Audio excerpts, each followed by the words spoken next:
नमस्कार, रेखास कुकिंगमध्ये आपले खूप खूप स्वागत आहे. आज आपण झणझणीत अशी कोथिंबीर वडी बनवणार आहोत. तर कोथिंबीर धुवून घेतलेली आहे, आता तिला बारीक चिरून घेऊ. तर कोथिंबीर वडी बनवण्यासाठी मसाला रेडी करू. मीठ घेतलं आहे, कोथिंबीरच्या दांड्या आहेत, लसूण आहे, थोडासा कढीपत्ता घेतला आहे, जिरे घेतल्यात आणि 8 ते 10 हिरव्या मिरच्या आहेत. आता ह्याची आपण बारीक पेस्ट करून घेऊ. तर छान अशी पेस्ट रेडी झालेली आहे. कोथिंबीरसुद्धा आपण बारीक चिरून घेतली होती.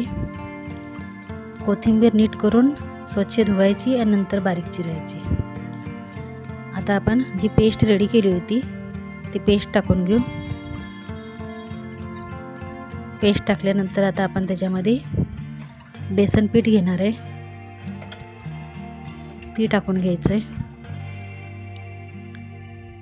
कोथिंबीरला लागेल ना तेवढंच बेसन पीठ घ्यायचं आहे, जास्त नाही घ्यायचं.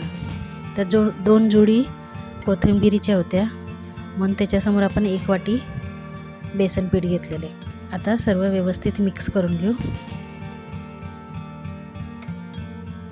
छान एकजीव झालं पाहिजे.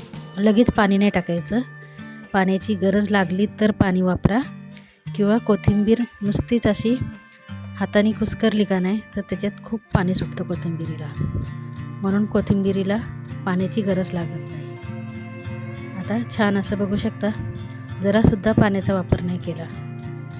आता आपण ग्लासमध्ये वडी करणार आहोत. तर ग्लासला आधीच तेल लावून ठेवलं होतं आणि आता त्याच्यामध्ये कोथिंबीरीचं बेटर रेडी केलेलं ती भरून घेऊ. ती भरतोय तोपर्यंत आपण साईडला पाणी गरम करायला ठेवलं एका कढईमध्ये. बेटर छान असं दाबून दाबून भरायचं, म्हणजे त्याच्यामध्ये गॅप राहणार नाही. तसं 2 ग्लास भरून घेऊ. आणि जास्त फुल पण भरायचं नाही, कारण ती शिजल्यावर असं वरपर्यंत येतं ना, म्हणून थोडीशी जागा राहू द्यायची. तर छान असे ग्लासात बेटर टाकून घेतलेले आहे. आता राहिलेलं पण 3ऱ्या ग्लासमध्ये टाकून घेऊ. असे सर्व ग्लासमध्ये टाकून घ्यायचे.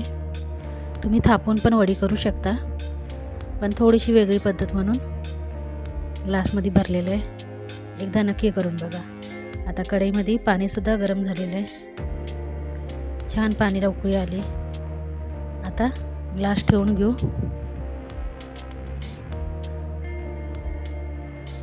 व्यवस्थित 3 ग्लासमध्ये मावलेलं आहे, ठेवून घ्यायचे 3 ग्लास.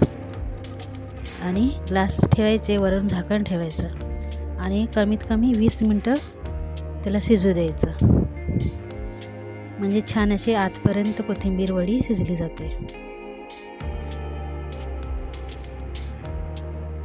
तर आता आपण त्याला 20 मिनटासाठी असंच फास्ट गॅसवर ठेवायचं आहे.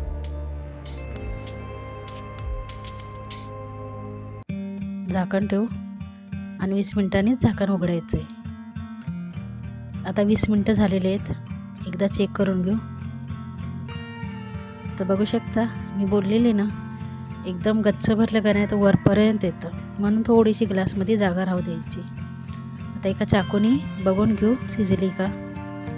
छान शिजली. आणि थंड झाल्याशिवाय कोथिंबीर वडी काढायची कोशिश करू नका, नाहीतर सर्व ग्लासला चिकटून जाईल. छान थंड होऊ द्यायचं आणि नंतरच त्याला ओपन करायचे. थोडं चाकूने त्याच्या कडा काढून घ्यायच्या आणि एकदा 2दा त्याच्या मागून टॅप केलं का नाही तर छान असा गोळा बाहेर येतो.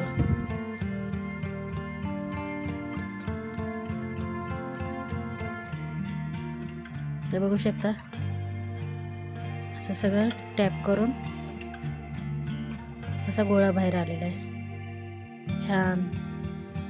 आता आपण कट करून घेऊ, आपल्याला ज्या साईजची पाहिजे त्या साईजची. पातळ, जाड, पण थोडीशी जाडच ठेवायची तर छान लागते. एकदम पातळ पातळ नाही करायच्या. तुम्हाला कट करून दाखवते. तर छान अशा गोल आल्या. तर सर्व कट करून घेऊ आणि तेल गरम करायला ठेवले साईडला. तेलसुद्धा छान गरम झालेलं आहे. आता आपण वड्या तळून घेऊ. छान खरपूस वड्या तळून घ्यायच्या. कुरकुरीत आणि खरपूस अशा आपल्या कोथिंबीर वड्या रेडी झालेल्या आहेत. तुम्हाला व्हिडिओ आवडला असेल तर व्हिडिओला लाईक, शेअर आणि सबस्क्राईब केल्याशिवाय जाऊ नका. आणि असेच नवनवीन व्हिडिओ पाहण्यासाठी चॅनलला सबस्क्राईब पण करा. म्हणजे जेव्हा पण व्हिडिओ टाकेन तेव्हा सर्वात आधी तुम्हाला त्याची नोटिफिकेशन येईल. तर कशी वाटली कोथिंबीर वडी? थोडीशी वेगळ्या पद्धतीने बनवली पण छान होती, खूप टेस्टी झालेली. तुम्हाला जर अशी तेलात तळायची नसेल तर तुम्ही त्याला सेलो फ्राय केली तरी चालते. 3-4 दिवस आरामात टिकते आणि खूप छान आणि सुंदर अशी आपली कोथिंबीर वडी रेडी झाली. व्हिडिओ आवडल्यास व्हिडिओला लाईक, शेअर आणि सबस्क्राईब केल्याशिवाय जाऊ नका. धन्यवाद.